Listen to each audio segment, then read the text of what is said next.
شروع اللہ کے نام سے جو بڑا مہربان نہایت رحم والا ہے۔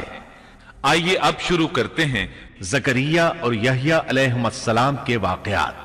دن گزرتے گئے، ابراہیم اور یعقوب علیہم السلام کی نسل سے کچھ نیک لوگ پیدا ہوئے۔ ان کو آل عمران کے نام سے یاد کیا جاتا ہے۔ اللہ تعالیٰ سورہ آل عمران آیت 33 اور 34 میں فرماتے ہیں، اللہ نے آدم اور نوح اور خاندان ابراہیم اور خاندان عمران کو تمام جہان کے لوگوں میں سے منتخب فرمایا تھا۔ ان میں سے بعض کی اولاد تھے، اور اللہ سننے والا ہے، جاننے والا ہے۔ بے شک اللہ تعالیٰ نے تمام جہان کے لوگوں میں سے آدم کو اور نوح کو اور ابراہیم کے خاندان اور عمران کے خاندان کو چن لیا کہ یہ سب آپس میں ایک دوسرے کی نسل سے ہیں، اور اللہ تعالیٰ سنتا جانتا ہے۔ جس عمران کا ذکر قرآن مجید نے کیا ہے یہ داؤد علیہ السلام کی اولاد سے ہیں۔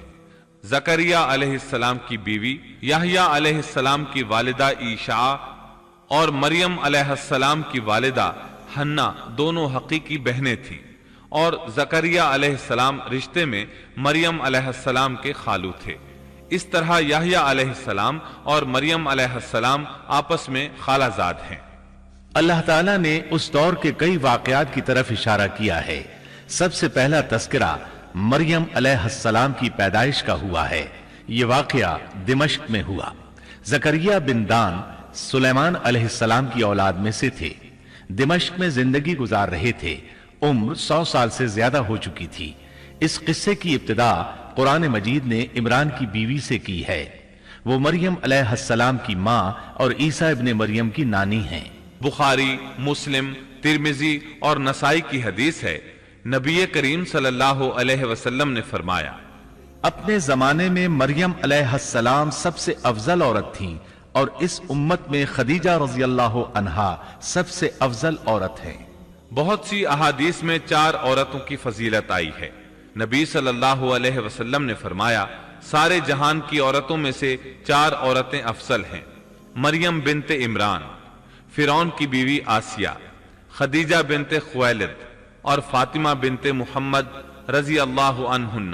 پس ثابت ہوا کہ مریم علیہ السلام کو اللہ تعالیٰ نے بہت فضیلت عطا فرمائی تھی۔ زکریا علیہ السلام نے ان کی فضیلت دیکھی تو ان کے دل میں بھی اولاد کی خواہش پیدا ہوئی۔ وہ اس وقت تک بے اولاد تھے۔ عمر 100 سال سے زائد تھی۔ بیوی 90 سال کی تھی۔ اولاد کی شدید تمنا کے باعث انہوں نے اللہ سے دعا مانگی۔ سورہ مریم آیات 1 تا 6 میں ہے، یہ ہے تیرے پروردگار کی اس مہربانی کا ذکر جو اس نے اپنے بندے زکریا پر کی تھی، جبکہ اس نے اپنے رب سے چپ کے دعا کی تھی کہ اے میرے پروردگار، میری ہڈیاں کمزور ہو گئی ہیں، سر بڑھاپے کی وجہ سے بھڑک اٹھا ہے، لیکن میں کبھی بھی تجھ سے دعا کر کے محروم نہیں رہا۔ مجھے اپنے مرنے کے بعد اپنے قرابت والوں کا ڈر ہے، میری بیوی بھی بانجھ ہے، پس تو مجھے اپنے پاس سے وارث عطا فرما جو میرا بھی وارث ہو اور یعقوب کے خاندان کا بھی جانشین ہو، اور میرے رب تو اسے مقبول بندہ بنا لے۔ زکریا علیہ السلام اپنے دور میں اکیلے ہی نبی تھے۔ ان کے ورثاء اور رشتہ داروں میں کوئی قابل آدمی نہیں تھا، اس لیے انہوں نے یہ دعا کی۔ سورۃ الانبیاء آیت 90 میں اللہ تعالیٰ فرماتے ہیں، تو ہم نے اس کی دعا قبول فرما کر اسے یحییٰ عطا فرمایا، اور ان کی بیوی کو ان کے لیے درست کر دیا۔ مطلب یہ کہ ان کا بانجھ پن دور کر دیا۔ پھر اللہ نے انہیں خوشخبری سنائی، اے زکریا، ہم تجھے ایک بچے کی خوشخبری دیتے ہیں جس کا نام یحییٰ ہے۔ ہم نے اس سے پہلے اس کا ہم نام کسی کو نہیں کیا۔ زکریا علیہ السلام یہ سن کر خوش بھی ہوئے اور حیران بھی، کہنے لگے، اے میرے پروردگار، میرے ہاں لڑکا کیسے ہوگا؟ میری بیوی بانجھ اور میں خود بڑھاپے کی انتہا کو پہنچ چکا ہوں۔ اللہ نے جواب میں فرمایا، ارشاد ہوا کہ وعدہ اسی طرح ہو چکا، تیرے رب نے فرما دیا ہے کہ مجھ پر یہ بالکل آسان ہے، اور میں اس سے پہلے تجھے بھی پیدا کر چکا ہوں، حالانکہ تو کچھ بھی نہ تھا۔ اس پر زکریا علیہ السلام نے عرض کی، کہنے لگے، میرے پروردگار، میرے لیے کوئی علامت مقرر فرما دے۔ یعنی زکریا علیہ السلام نے عرض کی، میرے رب، کوئی نشانی مقرر فرما دیجئے کہ میرے ہاں بچہ پیدا ہونے والا ہے، جس سے میں سمجھ جاؤں کہ یہ بچہ بنی اسرائیل پر ظاہر ہوگا، تاکہ بنی اسرائیل کو بھی اس کی فضیلت اور اہمیت کا علم ہو جائے۔ تب اللہ تعالیٰ نے فرمایا کہ تیرے لیے علامت یہ ہے کہ تو بھلا چنگا ہونے کے باوجود 3 راتوں تک کسی شخص سے بول نہیں سکے گا۔ چنانچہ جب وہ وقت آیا اور وہ کسی سے بات کرنا چاہتے تو کر نہیں سکتے تھے، البتہ اپنے ذکر میں صبح شام مصروف رہتے، اور یہ نشانی تھی اس بات کی کہ ان کے ہاں بچہ پیدا ہونے والا ہے۔ اللہ تعالیٰ سورہ مریم آیت 11 میں فرماتے ہیں، اب زکریا اپنے حجرے سے نکل کر اپنی قوم کے پاس آ کر انہیں اشارہ کرتے ہیں کہ تم صبح و شام اللہ کی تسبیح بیان کرو۔ اللہ تعالیٰ سورہ آل عمران آیت 39 میں فرماتے ہیں، چنانچہ وہ ابھی عبادت گاہ میں کھڑے نماز ہی پڑھ رہے تھے کہ فرشتوں نے آواز دی کہ زکریا، اللہ تمہیں یحییٰ کی بشارت دیتا ہے، جو کلمت اللہ یعنی عیسیٰ کی تصدیق کریں گے اور سردار ہوں گے اور عورتوں سے رغبت نہ رکھنے والے اور ایک پیغمبر یعنی نیکوکاروں میں ہوں گے۔ بس فرشتوں نے اسے آواز دی جبکہ وہ حجرے میں کھڑے نماز پڑھ رہے تھے کہ اللہ تعالیٰ تجھے یحییٰ کی یقینی خوشخبری دیتا ہے، جو اللہ تعالیٰ کے کلمے کی تصدیق کرنے والا سردار، ضابط نفس اور نبی ہے نیک لوگوں میں سے۔ انسان کتنے ہی بلند و بالا مقام پر پہنچ جائے اور اللہ تعالیٰ کے ساتھ اسے زیادہ سے زیادہ قرب حاصل ہو جائے، تب بھی وہ اللہ کا بندہ ہی رہتا ہے، اور کسی بھی بلندی پر پہنچ کر وہ اللہ یا اللہ کا بیٹا نہیں ہو سکتا، اللہ کا شریک نہیں ہو سکتا۔ اللہ جل شانہ کی ذات پاک وحدہ لا شریک ہے اور باپ بیٹے کی نسبتوں سے پاک ہے، لہذا انسان کی سب سے بڑی گمراہی یہ ہے کہ وہ جب کسی برگزیدہ انسان سے ایسے امور صادر ہوتے دیکھتا ہے جو عقل میں نہیں آتے تو رعب یا عقیدت کی بنا پر پکار اٹھتا ہے کہ یہ ہستی تو خود اللہ ہے جو انسانی شکل میں آئی ہے، یا اس کا بیٹا ہے، یا اللہ تعالیٰ کی شریک ہے۔ وہ یہ نہیں سوچتا کہ بلا شبہ ان واقعات کا جاری ہونا اللہ کی طاقت کے ذریعے ہے جو بطور نشان اس برگزیدہ انسان کے ہاتھوں جاری ہوئے۔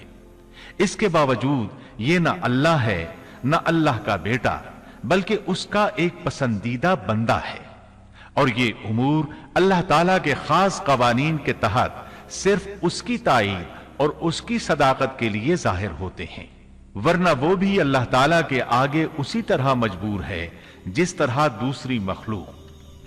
انہیں خوشخبری سنائی گئی کہ بہت جلد یحییٰ نامی لڑکا پیدا ہوگا، وہ عیسیٰ علیہ السلام کی تصدیق کرے گا۔ یہاں کلمت اللہ سے مراد عیسیٰ علیہ السلام ہیں۔ اس طرح زکریا علیہ السلام کے ہاں چاند جیسا بیٹا پیدا ہو گیا۔ یہ جو ہی بڑے ہوئے ان کے پاس اللہ تعالیٰ کا پہلا حکم پہنچا، اے یحییٰ، میری کتاب کو مضبوطی سے تھام لے، اور ہم نے اسے لڑکپن ہی میں دانائی عطا فرما دی۔ اللہ تعالیٰ نے آپ کو نو عمری ہی میں حکمت اور دانائی عطا فرما دی۔ تفاسیر میں ہے کہ بچوں نے یحییٰ علیہ السلام سے کہا، آؤ کھیلیں۔ انہوں نے کہا، ہم کھیل کود کے لیے پیدا نہیں کیے گئے، اور اس وقت ان کی عمر صرف 5 سال تھی۔ اللہ تعالیٰ سورہ مریم آیت 13 تا 15 میں ان کے اوصاف بیان فرماتے ہیں، اور ہم نے انہیں اپنے پاس سے شفقت اور پاکیزگی بھی عطا فرمائی، اور وہ پرہیزگار شخص تھا اور اپنے ماں باپ سے نیک سلوک کرنے والا تھا، وہ سرکش اور گناہگار نہ تھا۔ اس پر سلام ہے جس دن وہ پیدا ہوا اور جس دن وہ فوت ہوا اور جس دن وہ زندہ کر کے اٹھایا جائے گا۔ مورخین لکھتے ہیں کہ یحییٰ علیہ السلام کی پیدائش کے صرف 6 ماہ بعد عیسیٰ ابن مریم علیہ السلام پیدا ہوئے، یعنی زکریا علیہ السلام کی دعا کے 6 ماہ بعد مریم علیہ السلام کی طرف بھی اللہ تعالیٰ نے وحی بھیجی تاکہ اللہ تعالیٰ انہیں عیسیٰ علیہ السلام جیسا لخت جگر عطا کریں۔ گویا یحییٰ علیہ السلام عیسیٰ علیہ السلام سے 6 ماہ بڑے تھے۔ یحییٰ علیہ السلام بڑے ہوئے تو اپنے والد زکریا علیہ السلام کے ساتھ بنی اسرائیل کو اللہ کی طرف دعوت دینے لگے۔ اس وقت ایک ظالم شخص ان پر حکمران تھا۔ اس نے اپنے بھائی کی بیٹی سے شادی کرنے کا ارادہ کیا، اگرچہ ان کے دین میں یہ حرام تھا۔ اس نے یحییٰ علیہ السلام سے اس شادی کی اجازت طلب کی، اس لیے کہ ان کی نبوت کا اس وقت تک چرچا ہو چکا تھا اور وہ ان کے درمیان شریعت کے مطابق فیصلے کیا کرتے تھے۔ فتویٰ لینے کے لیے وہ تحفے تحائف کے ساتھ آپ کی خدمت میں آیا۔ یحییٰ علیہ السلام نے لوگوں کو جمع کیا اور خطبہ دیا کہ لڑکی کی اپنے چچا سے شادی حرام ہے۔ بادشاہ اور وہ لڑکی یہ فیصلہ سن کر غضبناک ہو گئے۔ لڑکی نے بادشاہ سے کہا، تم یحییٰ کو قتل کرا دو، تب ہماری شادی ممکن ہے۔ بادشاہ نے ان کی طرف اپنے سپاہی روانہ کر دیے۔ اس وقت یحییٰ علیہ السلام محراب میں نماز ادا کر رہے تھے۔ سپاہیوں نے انہیں قتل کر دیا۔ اس طرح بادشاہ نے اپنی بھتیجی سے شادی کر لی۔ اس کے بعد انہوں نے آپ کے والد زکریا علیہ السلام کو بھی قتل کر دیا۔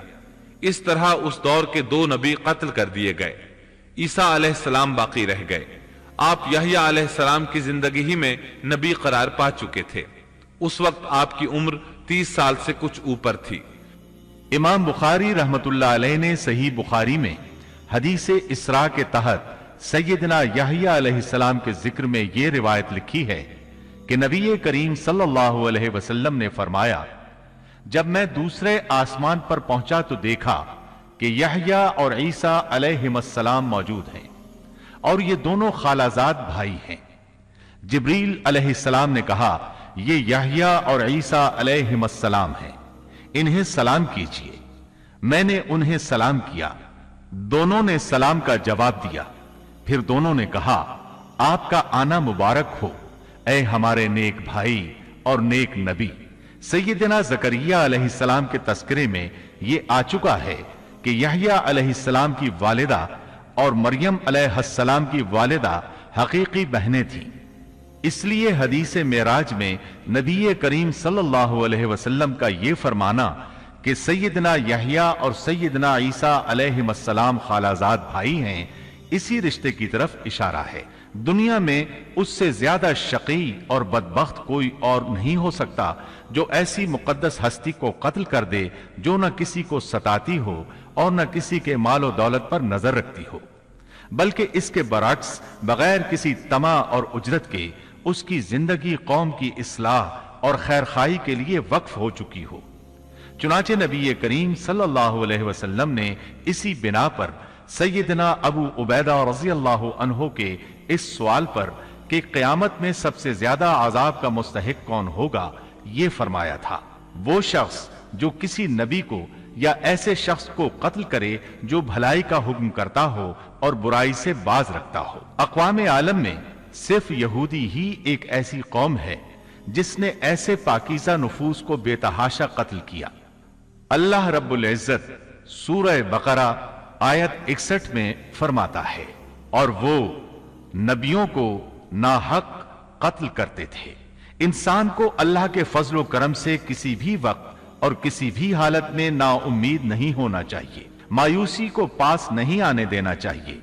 کبھی ایسا بھی ہوتا ہے کہ انسان پورے خلوص اور پوری دل جمعی کے ساتھ دعائیں کرتا ہے اور مسلسل کرتا رہتا ہے، لیکن اس کے باوجود بھی مقصد حاصل نہیں ہوتا۔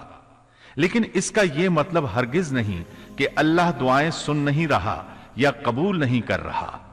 اس قسم کی مایوسی اور خیالات کو کفر قرار دیا گیا ہے۔ اللہ تعالیٰ نے گزشتہ قوموں کے سنگین حالات بیان کیے ہیں۔ ان قوموں کی جان و مال میں ایسے حادثات اور پے در پے ایسی مصیبتیں پیش آئیں کہ اہل ایمان اور ان کے نبی پکار اٹھے، اللہ کی مدد کب آئے گی؟ ایسی سخت گھڑیاں خوشیوں کا پیش خیمہ ہوا کرتی ہیں اور مصیبتوں کا دور ختم ہو جاتا ہے۔ جو لوگ اللہ کی قضاء و قدر پر بھروسہ رکھتے ہیں وہ ایسے لمحات میں مصیبتوں کی دلدل سے نکل جاتے ہیں اور انہیں اللہ تعالیٰ کی طرف سے ایک نئی زندگی عطا کی جاتی ہے۔ سیدنا زکریا علیہ السلام زندگی بھر نبوت کے وارث کے لیے بے چین رہے، لیکن اللہ تعالیٰ سے یہی حسن ظن رکھا کہ اے پروردگار، میں آپ سے مانگ کر کبھی بے مراد نہیں رہا۔ سیدنا زکریا علیہ السلام کی عمر کی آخری منزل آ چکی تھی اور آپ کی بیوی صاحبہ بانجھ تھی۔ ساری زندگی گود اولاد سے خالی رہی تھی، لیکن مریم علیہ السلام کے حجرے میں کرامت کا ظہور دیکھ کر آپ کا ذہن اچانک اس طرف منتقل ہوا کہ جو اللہ تعالیٰ اس بات پر قادر ہے کہ ظاہری اسباب کے بغیر ہر روز تر و تازہ پھل حجرے میں پہنچا سکتا ہے، وہ یقیناً اس پر بھی قادر ہے کہ میری اس آخری عمر میں مجھے اولاد کی نعمت عطا کر دے۔ حقیقت یہ ہے کہ دعا کرنے والے کی نظر اس عالم اسباب میں بھی اسباب اور وسائل سے کہیں زیادہ مسبب الاسباب پر ہو تو وہ قبولیت کا دروازہ فوراً کھل جاتا ہے۔ سیدنا زکریہ علیہ السلام کو دوسرے ہی لمحے ایک عظیم فرزند کی بشارت دے دی گئی۔ اولاد کی خواہش ایک فطری خواہش ہے اور یہ خواہش قناعت اور زہد کے خلاف بھی قطعاً نہیں۔ قرآن کریم نے انبیاء کی زبان سے اس قسم کی دعائیں اور پکار ذکر کر کے یہ حقیقت واضح کر دی کہ انبیاء اور رسل جو زہد اور قناعت کے مینار ہوتے ہیں اس دواجی زندگی سے بری نہیں ہیں۔ اسلام میں اولاد کی خواہش کو فطری خواہش قرار دیا گیا ہے، تاہم یہ نکتہ بھی ذہن میں رہنا چاہیے کہ سیدنا زکریا علیہ السلام صرف اولاد ہی نہیں چاہتے تھے، صالح اولاد چاہتے تھے تاکہ وہ ان کے بعد دعوت کا کام جاری رکھے۔ اس لیے آپ نے اپنی دعاؤں کو پاکیزہ اور نیک اولاد کے الفاظ کے ساتھ خاص کیا۔ سورہ آل عمران آیت 38 میں ہے، اسی جگہ زکریہ علیہ السلام نے اپنے پروردگار سے دعا کی، کہا کہ اے میرے پروردگار مجھے اپنے پاس سے پاکیزہ اولاد عطا فرما، بے شک تو دعا کا سننے والا ہے۔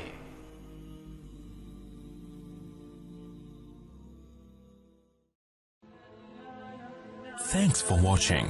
Don't forget to like, comment, share and subscribe to